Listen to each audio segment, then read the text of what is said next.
Have you ever thought about what really fuels a brand's power in the roofing industry?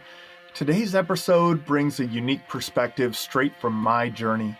Over the years, from building niche websites to launching roofer marketers, I've seen firsthand that brand and omnipresence are more than just buzzwords. They're the foundation of success. So in this special episode, I dive into what I believe every roofing company needs to thrive: establishing a strong brand identity, creating consistent customer impressions, and leveraging omnipresence. It's all about becoming unforgettable in your market. As the host of the Roofing Success podcast and a digital marketing coach for the Roofing and Solar Reform Alliance, I've spent years helping contractors master lead generation, brand visibility, and customer retention. Today, I'm sharing those insights directly with you. What sets my journey apart is my hands-on experience from every piece of the puzzle, from real estate lead funnels to making the phone ring for roofing businesses nationwide. Building a powerful brand presence, especially in a crowded field like roofing, has been both my passion and my mission. So get ready for a conversation packed with actionable strategies, from brand consistency to customer loyalty, all aimed at helping you become the best known roofer in your area. Let's dive in. Welcome to the Roofing Success Podcast. I'm Jim Ahlin, and I'm here to bring you insights from top leaders in the roofing industry to help you grow and scale your roofing business.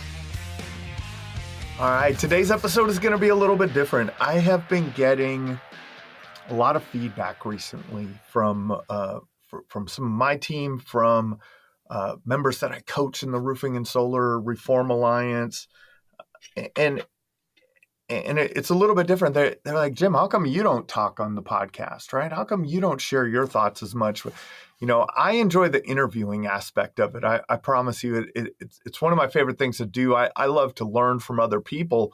But today, I wanted to share some things that I think we're missing, some gaps that I'm seeing in what we're, you know, what the content that we're creating here on the podcast. And so today are my thoughts. So I don't know if everyone knows, you know, my background is in digital marketing. I started doing web development in 2002.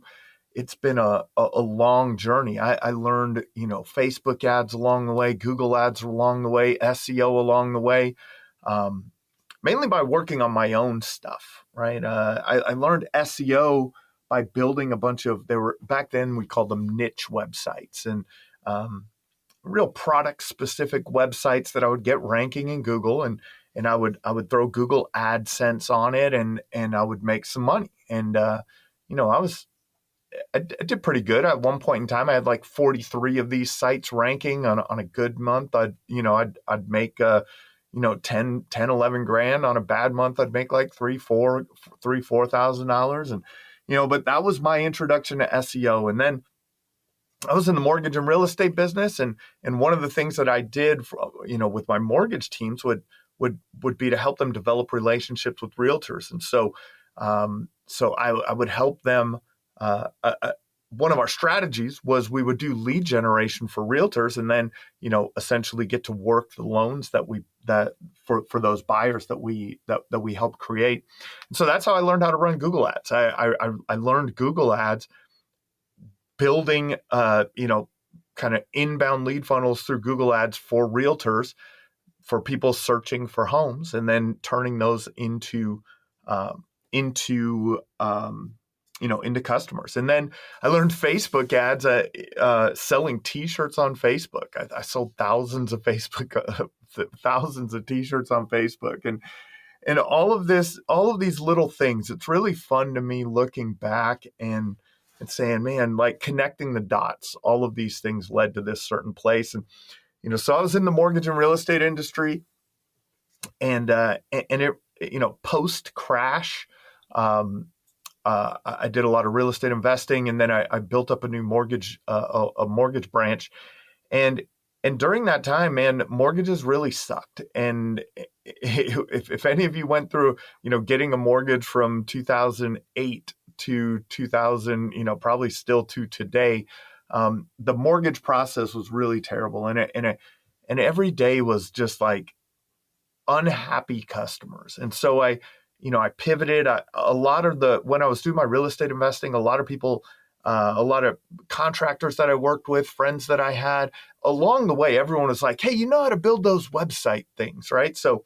I started doing that for other people. I started doing lead generation for companies, mainly contractors, a couple roofing contractors, electrical contractor.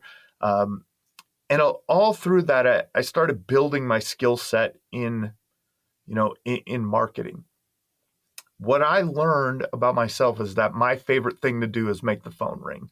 And so, when you think of the customer journey, that awareness stage of the customer journey, that consideration phase, those two is where I live, man. I love that. I really, really enjoy it.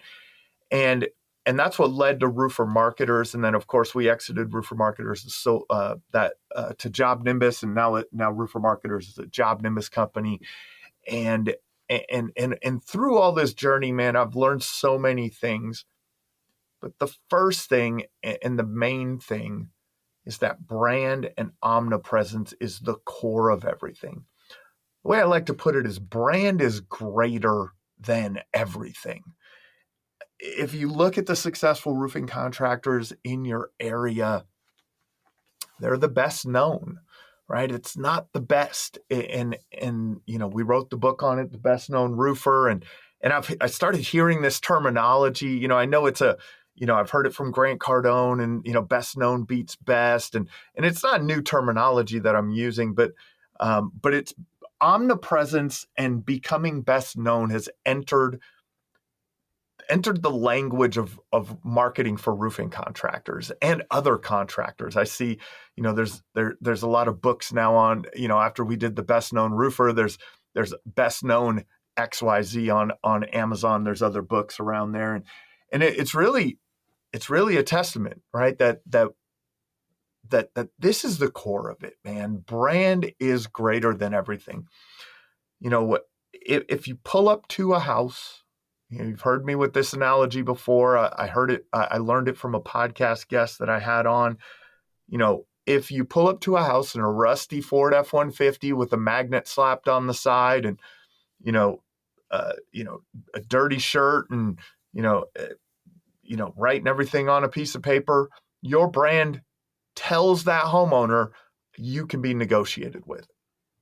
If you pull up in that nice, very well presented, maybe a nice wrapped truck, good, nice polo shirt tucked in, very professional, that speaks differently to the consumer. So that's brand. That's, in essence, is brand, right? And brand can be measured in a few different ways. As your roofing journey, as you go through your roofing business journey, or in any business journey, you'll start to learn how strong your brand is based on the foundational business that you have for the year. The way I like to think about it is, man, if I didn't do any marketing, what do you think we would hit from a revenue basis this year? That's what I'm looking at, right? Like, what is our baseline? What if we didn't market ourselves? What would we hit? Just from past customer referrals and people knowing that we exist. That's brand. So let's say that's, maybe, you've been in business for 15, 20 years, and man, no matter what you do, the phone will ring and you'll do $3-4 million in business, right? Like, if that's the case, that's your brand. That's the effect of your brand. If you're new to business, no one's calling, right? So your brand is small. You don't really have brand. So we really want to make sure that we build a strong brand identity. I've had guests on the podcast like Travis with Planet Roof out in Pittsburgh. And man, he said when they did their brand change to Planet Roof, and like just driving the trucks down the road, all of a sudden they were having different conversations than they were before. It really differentiates you in a saturated market. one of the really early episodes of the podcast, I had Dustin Beigler from Apple Roofing, who is since passed away, and but man, what an amazing mind for brand and for marketing, and an amazing business owner, and with Apple Roofing, they're in, they started it in like Lincoln or Omaha. I can't remember where they started, but, in the Lincoln, Omaha area, and everything in Nebraska is red and white, right? Based on the college and those are the colors of Nebraska. And so they went against the grain, and they went with this bright green color. And I remember him telling me about a storm that happened in the mid 2000 teens. I think maybe it was 2015, 17, whatever it was, somewhere in there, that there was Google Earth shots. They had custom felt paper, custom felt, and a custom underlayment, and that was bright green with the Apple logo on it. And you could see like pictures of Google Maps and things, like you could see where they were just doing so many houses in a neighborhood that it was just like green with this with their custom underlayment. And that's like those types of things, right? As their trucks are driving around town, people see them and differentiate them. It's a big deal, man. And that's one of the thing. And so some things about brand for you to start to think about brand, some actionable tips for you, to start with having consistency in your visuals and messaging, right? So if you're saying the same thing over and over again, we are just ending election season here in the United States, and boy, you're hearing the same things over and over again, aren't you? Right? It's the same, the same taglines, the same slogans, the same verbiage being used every time. It's one of my biggest pet peeves with politicians, right? Is that they don't answer a question. They're just, so they just use these like pre-canned messages, but they do that for a reason. They do that because it gets in your head, right? It gets in your head that same message over and over and over and over and over again. Consistency in visuals, right? So, really defining your brand from a visual perspective, brand colors, getting a really good logo designed. Every roofer, the majority of roofers have that little outline of a house with their company name in it. And it, how can you differentiate yourself and stand out? Apple Roofing did the apple, and it's like they put together something that everyone knows, Apple, with roofing, right? Planet Roof has a really cool planet and, really cool logo. There's so many more examples of this out there, but it begins to differentiate you from the others in your market. And so, but you have to be consistent, right? So all of your trucks looking the same, all of your colors, your logos, shirts for your reps, for your production team, for your installers. Everyone has the same identity, right? It's very uniform on your trucks, on social media, on your Google business profile, all across every platform. Anywhere someone sees you, you want to have that brand consistency. And so slogans, if you're using, if you're using a slogan like my friends at MHI Roofing, we do this every shingle day. Right? If you're using a slogan, using that across all touch points, right? Using that over and over again. And it's amazing how much we will remember that consistency, right? It is amazing. I remember we were working with one of our clients and roofer marketers was a Lowe's preferred contractor. And I remember we were doing this Facebook campaign that was co-branded with Lowe's with them, and Lowe's sent over their what's called a brand guide, and so a brand guide, as a small company, you might not have one, but it's something that you should look into, and it's down to what fonts to use, what colors to use, what slogans you can be used for this and that.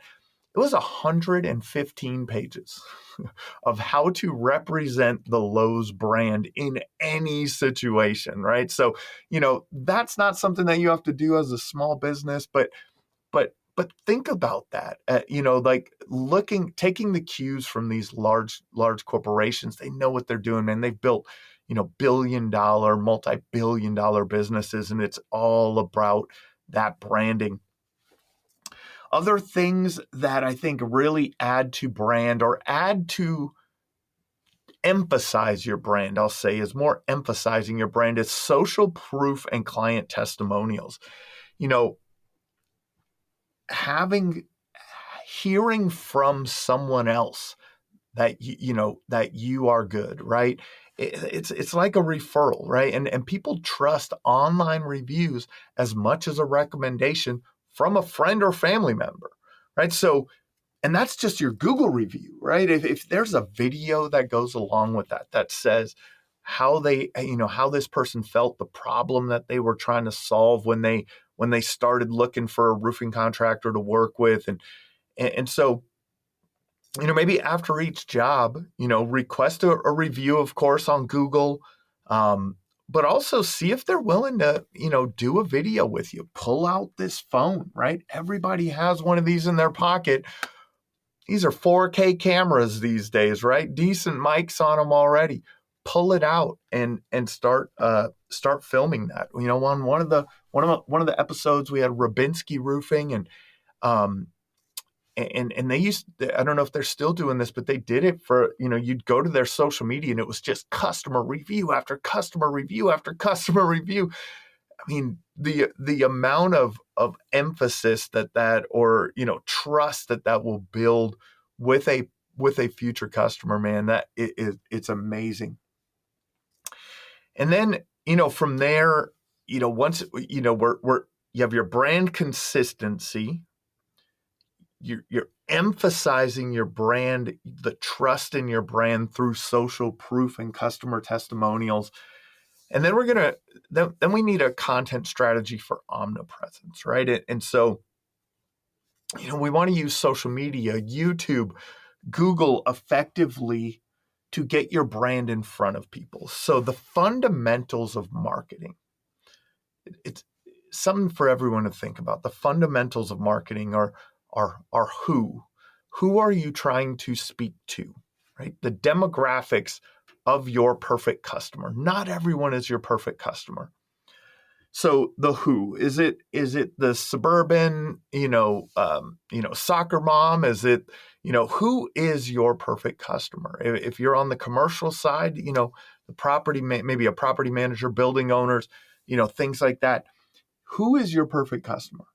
Then the next thing that we do in foundational marketing is the message, right? So it's the who and the what. So that what is the next phase that we're going at. That's what we're saying. That's your slogans, your taglines. That's your core value, expressing of your core values. It's the things that the words that you feel will resonate with those people that you consider your perfect customer. And so then we move on to the how, right? And that's how are we going to get this message that we've created in front of these people that we want to target?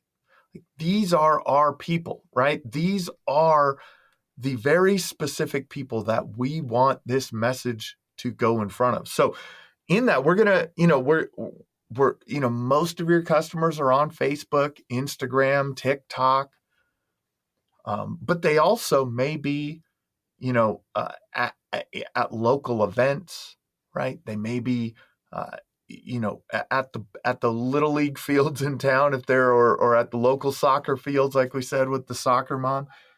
We have to think about where these people are and where we can get our messaging. You think about radio and television.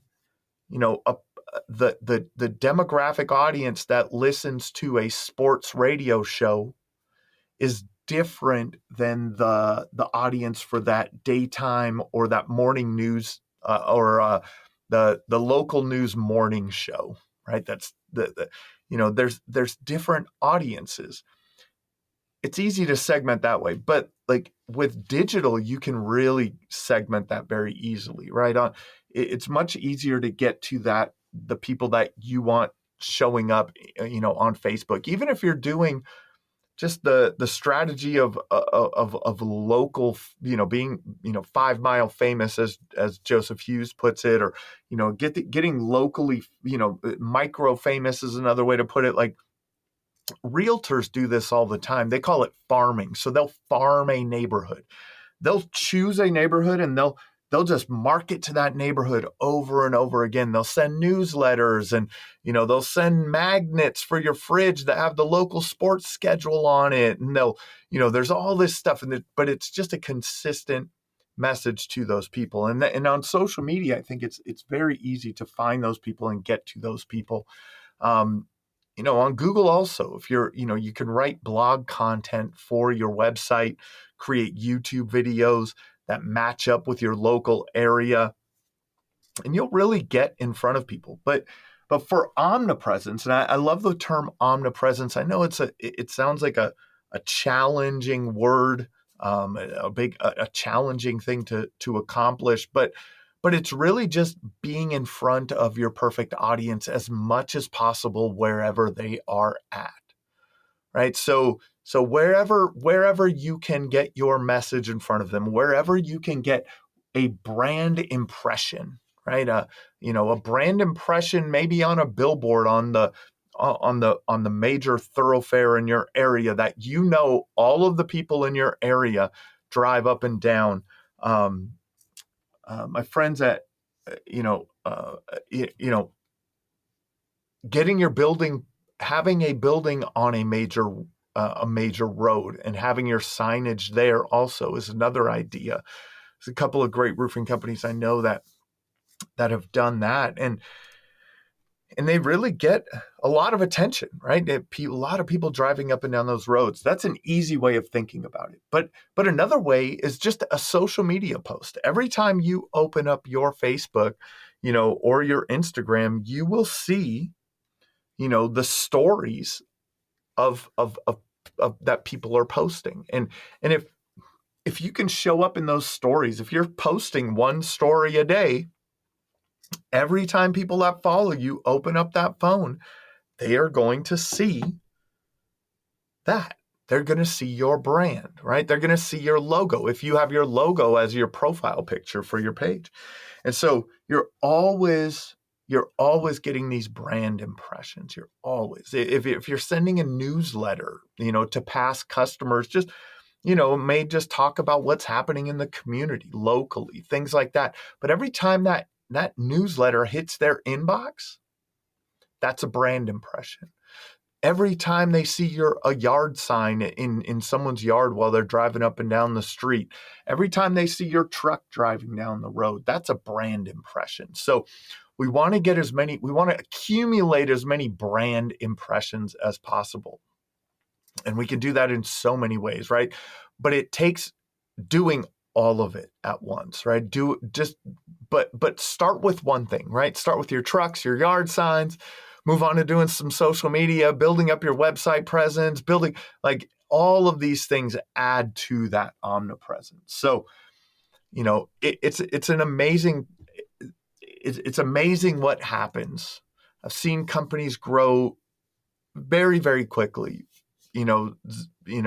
from this, but also not just quickly, but sustainably also, because as you're just, iterating on your business, you're doing the next thing and doing something a little bit better. And now you're starting to do some Facebook and Instagram posts. And then now you're starting to, get some blog articles published on your website. And now you're sponsoring the local Little League. It doesn't have to happen all at once. You could do one thing at a time, but make sure that you're adding it to your repertoire, right? So once you add it, it's part of what you do on an ongoing basis. So omnipresence is the goal. Become the best known roofer in your area. We wrote the book in 2021, The Best Known Roofer. Check that out. It's on Amazon. But that's the fundamental vision of what you want to do. And then we want to move on. Kind of the next phase of this is your current customers and really making sure that they are becoming raving fans, right? So having great communication is the key to all of this. The way that I like to put it is, if your customers are wondering, you are losing. Let me put that again. If your customers are wondering, you are losing.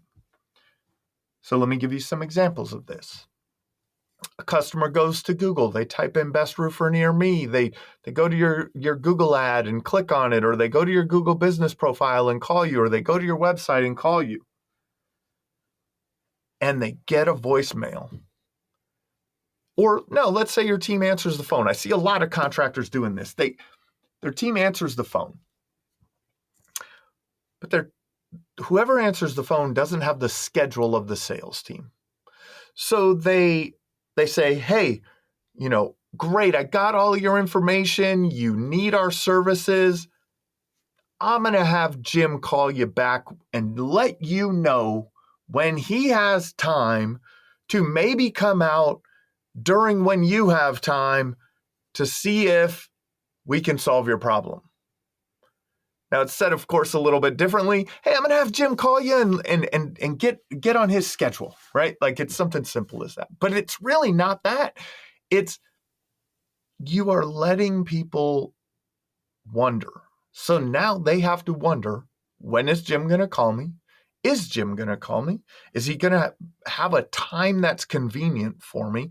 There's a lot of questions that start coming up in that process. So just at that point in time, you're losing, right? But if you get that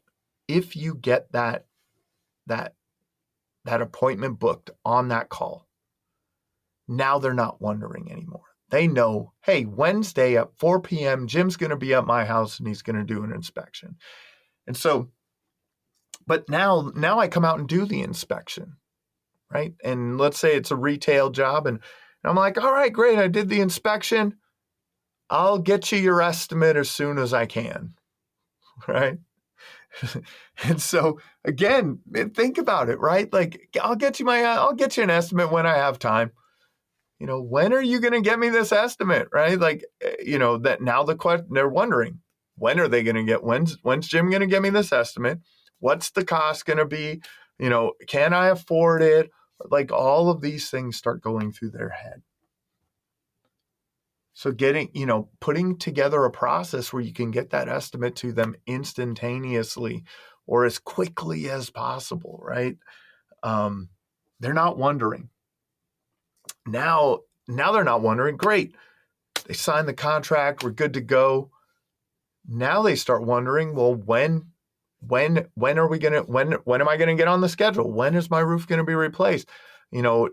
What do I need to do? Do I need to have the dogs put away? Do I need to, can I have my car in the driveway? What do I have to move things around? Can I be home? Man, I work from home. Can I work from home that day when they're putting on the roof? Like, how many things are they wondering? So now you have an opportunity in that follow-up communication to really define exactly the process and how things are going to work and when they'll be on the schedule and when their materials were ordered and like all of the wonderful things. And then once the job is complete, you have such an opportunity to explain to them how to communicate with you if they have an issue, what their warranty is, how to communicate referrals, how to refer people to you. You never want them wondering how to refer you, right? So all of these things, that consistent follow-up that builds that strong customer relationship, turning people into raving fans. So, that's such an important part, right? Other aspects of it, I've had some guests on the podcast that have very successful customer loyalty programs where they'll give gifts for referrals, or they'll give cash for referrals, or not just for referrals, but and not just for closed jobs. They'll give, a lot of times people will give Starbucks gift cards just for a name, right? So it doesn't have to be tied to the job. But I promise you, no one will refer you if they feel like they're not sure if you're going to do a good job, because when they refer you, they put their name on the line, right? Other things to do in that follow-up, and we kind of talked about it in the omnipresence a little bit around omnipresence, but maybe an email newsletter that goes out to them, and it's just talking about things that are going on. And it doesn't have to be specifically all roofing all the time, but within that newsletter, you can have, seasonal roof care tips, signs of roof issues, maintenance reminders. If there was a recent storm, you can include that, hey, there was a recent storm. These are some things to look out for. So lots of things that you could customize and tailor that ongoing communication to those people.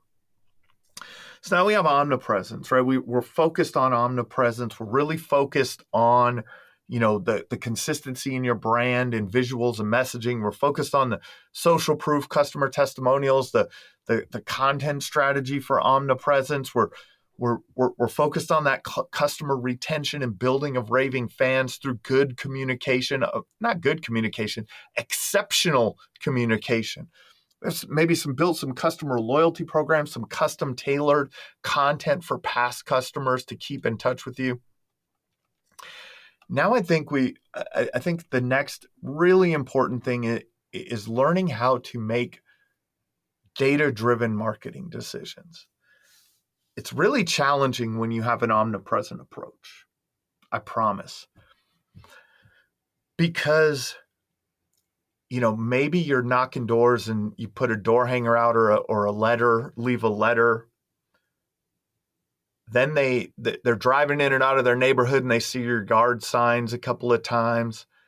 Then, the house, across the street and down 4, that you guys are doing a build. So all your trucks are out there and everything's going on. And then maybe they see a Facebook ad from you, and then, they Google you, and then they get in your retargeting funnel. And there's all these, it's very challenging to know where everything comes from.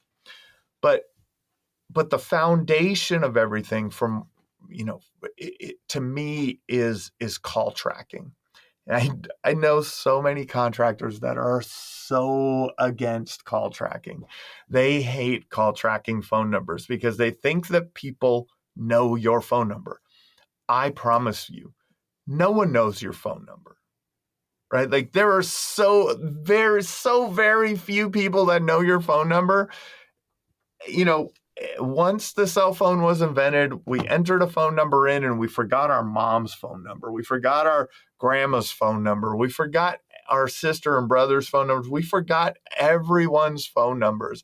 And of course, there's a few of us that still remember a few, some of these numbers, but my goodness, man, people just do that. They'll just go and call from somewhere. They'll Google you and then grab your phone number and call you from there, right? So, but you want to have call tracking. That's kind of the foundation of everything is your call tracking. So, having different phone numbers, and you don't have to have 500 different phone numbers, but at least, really separating it. If you're running Google ads, like Google local services ads, Google guaranteed, Google's going to have a call tracking number on there. You don't have a choice in it, right? So that phone number came from there. But on your Google business profile, you're going to want to have a call tracking number. You're going to want to know that someone came and called from that phone number. You're going to want to know if someone called from your website. And if you have a sophisticated call tracking system, it will show you what page they called from. And sometimes if the data is available, if Google shares the data, which it doesn't always, but it could. Sometimes they'll pass on what the person typed into Google that led to them finding your website, that led to them calling you, right? You can see what page on your website they called from.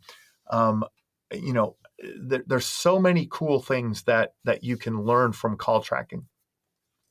If you're split testing ad copy, that messaging, right? We talked about the who, the what, right? The what. When you're split testing your messaging, you may have, differentiators in your call tracking for that. I've seen companies that really want to reward their sales reps, and they'll give them, a specific phone number or call tracking number that goes on their yard signs and different things to really get. So this could get really granular. In the beginning, I would just say, have call tracking, have it set up, have your foundational things of where people are calling you from all separated so that you can start to make good decisions as to where, or at least know where that customer is coming from. Google Analytics and social media insights and things like that are some all other things that you're going to be able to track with. In Google Analytics, you're going to get to learn a lot about how people are finding you. We talked a lot about brand in the beginning here, and one of the measurements of brand is how many people are searching for your brand name. So over time, you want your brand name to increase in search volume. That's telling you that people know who you are, right? They're typing in MHI roofing or Apple roofing, or right. They're typing in the actual name of your company. That is an indication of brand. So tracking brand through how many it's in, you could do that in through Google Analytics and the Google Search Console. Making sure that you're just following along, and maybe you have some goals along with that, right? Maybe you have some goals along with that. And those goals are set through your KPIs.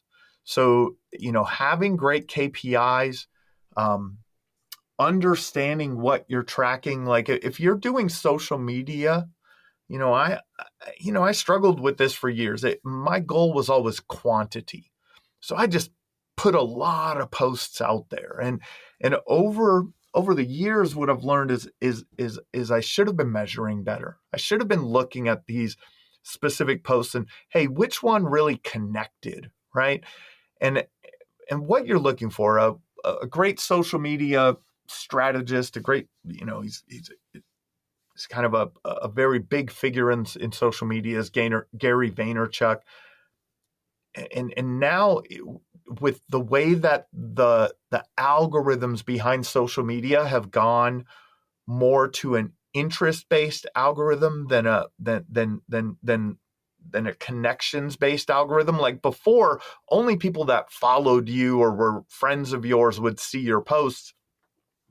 Now it's if people are interested in it, the algorithm's going to show it to different people. And so instead of quantity, you may have a goal of views, right? So maybe you have a goal of 1,000 views a week or a day. And so if you could get one post to 1,000 views, that is just as good as, or it's even better than getting 5 posts at 200 views a piece, because you're getting something that's connecting a little more. So as you're building this up, as you're building out your KPIs, you really want to take a look at that. You want to take a look at measuring your followers. How many followers are we adding? And having goals for this, right? Having goals for how many views you're getting per week, how many interactions, maybe comments, things like that. And when you have these types of goals and you're measuring this on an ongoing basis, now you have a better idea, right? So some things from your website perspective that you can measure. Impressions. You want to have more and more impressions over time. But then you want to also have clicks, right? So Google will measure impressions and clicks. So maybe you show up in a lot of searches, but if no one's clicking on your website as the choice to go to for that search, that's something that you want to focus on. So you want to make sure that you're getting the clicks. You want to make sure that, like I said, we're looking at brand searches, and that's getting that those are increasing over time. In social media, you're looking at reach and impressions. You're looking at then lead volume by channel. So you're looking at how many referrals you got, how many leads came from SEO or from your website, how many came from emails, how many came from your social media, your Facebook ads, how many came from your Google ads, how many came from your Google local services ads, how many came from that radio ad or that TV ad.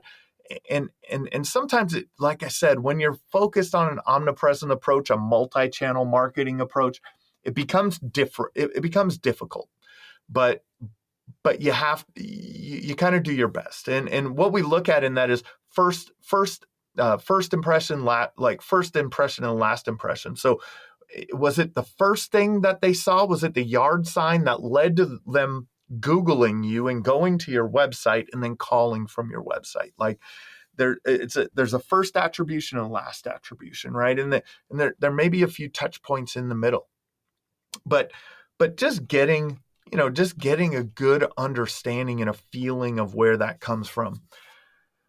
Something else in the KPIs that I think everyone should focus on is proper expectations. So, if you're looking at a new marketing channel, maybe you're looking at doing telemarketing, right? And you're looking at it, you have to say, man, how much time am I going to give this? And being honest about how much time it's going to take, right? Like if you're focused on brand, it's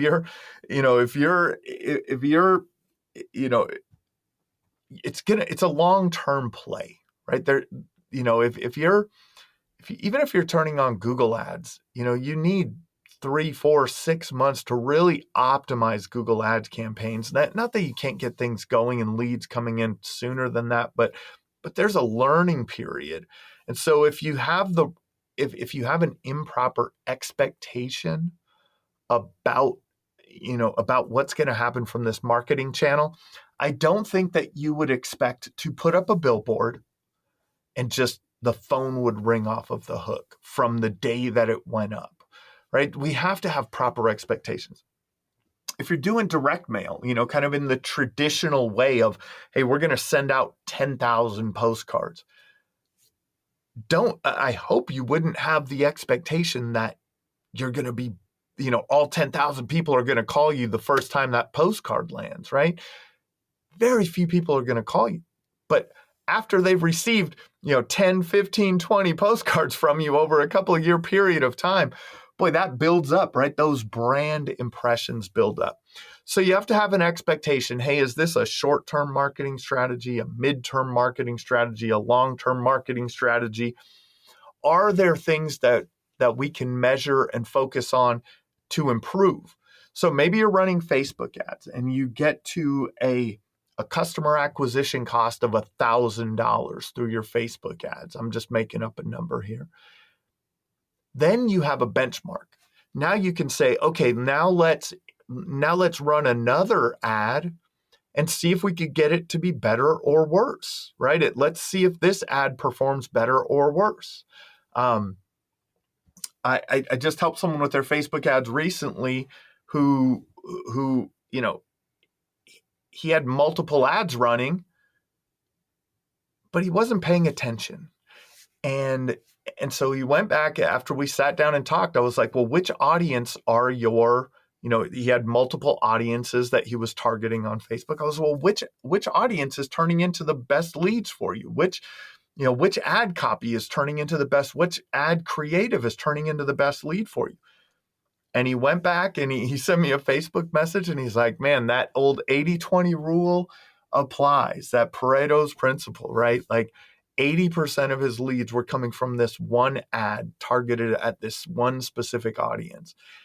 But without looking at it, without having multiple ads running at the same time, he wouldn't know which one was the most effective.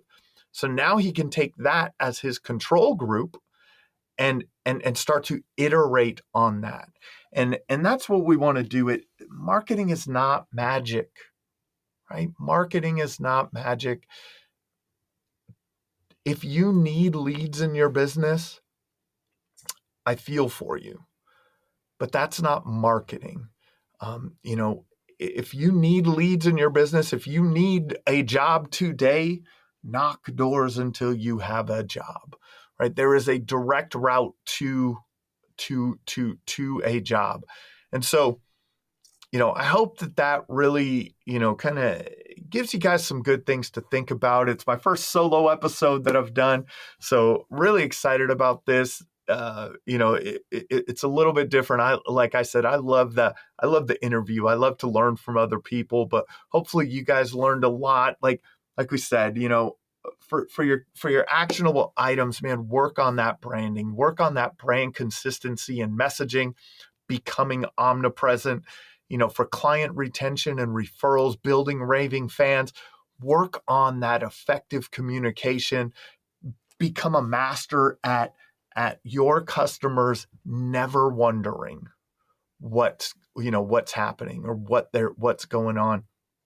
And then build a skill set around data and measuring the key performance indicators, measuring the effectiveness of different things, and understanding that this is a journey.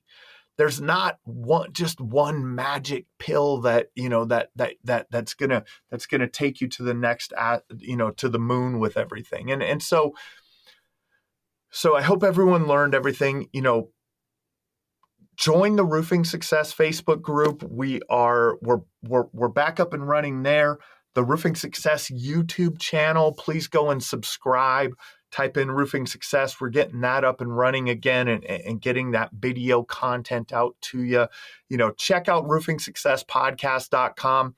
It's been a journey really getting this show, as we've kind of gone on our own with the show away from roofer marketers.